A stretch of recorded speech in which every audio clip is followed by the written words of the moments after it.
The morning of March 26, 2024, dawned like any other in Baltimore. Commuters streamed across the Francis Scott Key Bridge, their vehicles a familiar hum against the backdrop of the Patapsco River. The iconic bridge, a symbol of Baltimore's industrial might, stood as it had for nearly half a century, a silent guardian of the city's bustling port. Yet, within hours, this symbol of strength would become a scene of unimaginable chaos.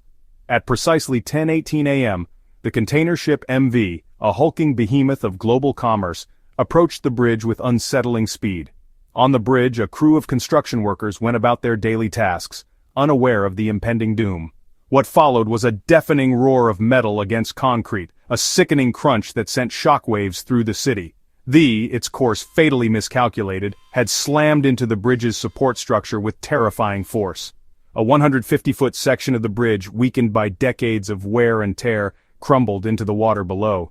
Vehicles plunged into the murky depths, their descent punctuated by the screams of those trapped within. The air filled with dust and debris, a macabre shroud that cloaked the scene in an eerie silence. As the dust settled, the true horror of the disaster came into sharp focus. The once mighty bridge lay shattered, a testament to the capricious nature of fate. The immediate aftermath of the collapse was a scene of frantic rescue efforts. First responders worked tirelessly, their courage and determination a beacon of hope amid the devastation. Yet, as hours turned into days, the grim reality settled in. 6 construction workers, their lives tragically cut short, remained unaccounted for. Alejandro Hernandez Fuentes, a father of 2 young children, had dreamt of building a better life for his family. Dorlian Ronial Castillo Cabrera, a recent immigrant from Honduras, had sent every spare dollar back home to support his aging parents. Maynor Yasir Suazo Sandoval, known for his infectious laugh and unwavering optimism, had been saving up for his wedding. Carlos Daniel Hernandez Estrella, a skilled welder, had been just weeks away from celebrating his daughter's first birthday. Miguel Angel Luna Gonzalez, a devout family man, had always put the needs of his loved ones before his own. Jose Minor Lopez, the youngest of the victims, had approached each day with boundless energy and a thirst for life. Their stories, each one a testament to the human cost of this tragedy, reverberated throughout Baltimore and beyond. Families grappled with unimaginable loss, their grief compounded by the agonizing wait for news of their loved ones. The collapse of the Francis Scott Key Bridge was not just a failure of infrastructure, it was a shattering blow to the very fabric of a community. The Francis Scott Key Bridge, completed in 1977, was more than just a steel and concrete structure. It was a symbol of Baltimore's resilience and its pivotal role in American commerce. Spanning the Patapsco River, the bridge served as a vital artery, connecting the city to its bustling port and facilitating the flow of goods and services throughout the region. Its construction was a marvel of engineering, a testament to the ambition and ingenuity of a bygone era. At the time of its completion, it stood as one of the longest continuous truss bridges in the world, its elegant design a source of pride for Baltimore residents. For nearly 5 decades, the bridge had borne silent witness to the city's evolution. It had carried millions of vehicles, countless dreams, and the hopes and aspirations of generations. It was a familiar sight on the Baltimore skyline, its towering presence a reassuring constant in a world of change. The collapse of the Francis Scott Key Bridge sent shockwaves through Baltimore's economy. The port, one of the busiest on the East Coast, ground to a halt, its usual symphony of cranes and cargo ships replaced by an eerie silence. The economic repercussions were immediate and far-reaching. Hundreds of businesses, from mom-and-pop shops to major corporations, found themselves cut off from their supply chains. Trucks carrying essential goods were forced to take lengthy detours, adding time and cost to their journeys.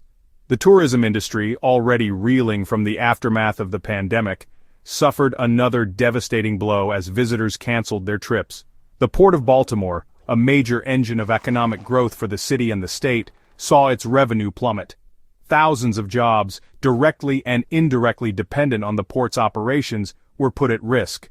The collapse served as a stark reminder of the fragility of interconnected economies and the devastating consequences of infrastructure failures. Section 5. Picking up the pieces, the road to recovery. In the aftermath of the disaster, the city of Baltimore faced the daunting task of rebuilding not just a bridge, but also its shattered sense of security and economic well-being. The response was swift and determined, a testament to the city's resilience and the unwavering spirit of its people. Within days, a massive recovery effort was underway. Engineers and construction crews worked around the clock to clear the wreckage and stabilize the remaining structure. Divers braved treacherous conditions to search for the missing workers, their efforts a poignant reminder of the human cost of the tragedy. The federal government, recognizing the national significance of the disaster, pledged billions of dollars in aid. Plans for a new state-of-the-art bridge were swiftly drawn up, incorporating the latest safety features and design innovations.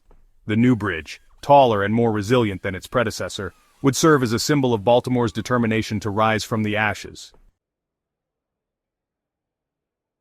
Section 6. Unveiling the Truth, the NTSB Investigation.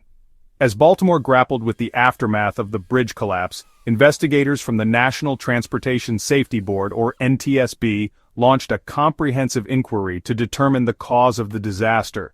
Their findings, released to the public after months of painstaking investigation, painted a sobering picture of neglect, complacency, and a systemic failure to address critical safety concerns. The NTSB concluded that the bridge's collapse was not simply a tragic accident, it was a preventable disaster waiting to happen. Years of deferred maintenance, coupled with a lack of adequate inspections, had left the bridge critically vulnerable. While exceeding the speed limit for the channel, was not solely to blame. The investigation revealed a troubling pattern of inadequate infrastructure investment and a regulatory environment that prioritized cost-cutting over safety. The NTSB's findings served as a wake-up call, not just for Baltimore but for cities and states across the country, grappling with aging infrastructure and shrinking budgets.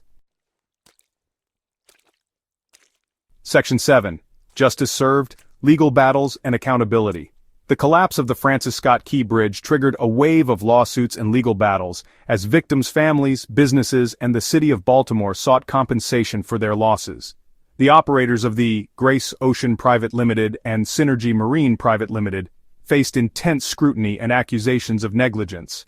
After months of legal wrangling, the companies agreed to a $102 million settlement with the U.S. Department of Justice. The settlement, while substantial, did little to ease the pain of those who had lost loved ones or livelihoods in the disaster. Many argued that the true cost of the tragedy could never be fully measured in monetary terms. The legal battles highlighted the complex issues of accountability and responsibility in such disasters.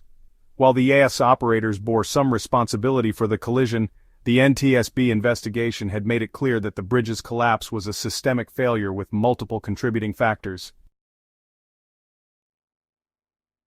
Section 8. Echoes of Disaster Lessons Unlearned. The collapse of the Francis Scott Key Bridge was a tragedy that resonated far beyond the borders of Baltimore. It served as a stark reminder of the vulnerability of critical infrastructure and the human cost of neglect. Sadly, it was not an isolated incident. Throughout history, similar bridge collapses, from the Silver Bridge disaster in 1967 to the more recent Morandi Bridge collapse in Genoa, Italy, have exposed the often deadly consequences of inadequate infrastructure investment and lax safety regulations. Each disaster has brought with it calls for reform, for increased funding, and for a renewed commitment to safety. Yet, all too often, these calls have gone unheeded. The Francis Scott Key Bridge collapse served as a tragic reminder that the lessons of the past are easily forgotten, and that the price of complacency can be steep. Section 9. A city scarred, a nation awakened. A year after the collapse of the Francis Scott Key Bridge, Baltimore remains a city grappling with the physical and emotional scars of that fateful day.